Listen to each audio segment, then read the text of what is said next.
Welcome to the Okanagan Science Center Online, a resource for doing science at home that's safe and with things you can find in your home. Sound is a vibration. It's a pressure wave. We can make vibrations in many ways. Musical instruments make vibrations by either having a vibrating string, which you see in a guitar, violin, or a vibrating membrane, which you see in a drum or a rattle. You can also have a vibrating column of air. You see it in the wind instruments, such as a flute or a piccolo. We're actually going to make vibrations with an elastic. Now, we know we can strum an elastic, but we're going to make something a bit louder. We'll start with 2 tongue depressors. We take a wide elastic, stretch it over end to end. When you do this, make sure you stretch it over only one of the 2 and that there's no wrinkles, no twists. Then you need a spacer, something to hold it in place. For that, we'll start with a piece of a straw. Cut 1 piece, 2 pieces. They do not have to be the same length, as long as they're long enough to go from side to side of the tongue depressor.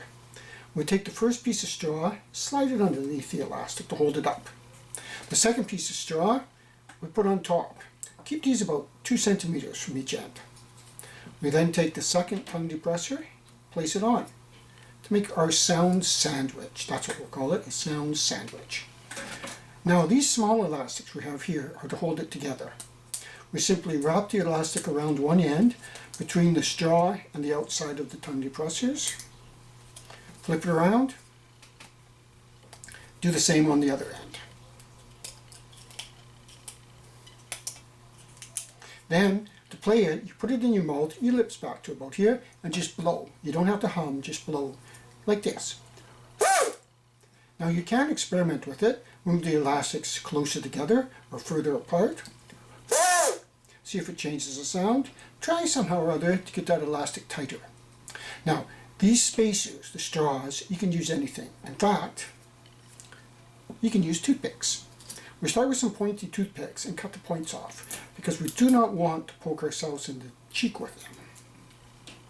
1 and the second one.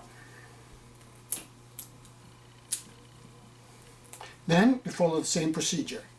1 tongue depressor, big elastic, no wrinkles. 1 spacer underneath, 1 spacer on top. Next tongue depressor makes the sound sandwich. Small elastic, wrapped around the end to hold it together. And flip it around to do the same to the other end.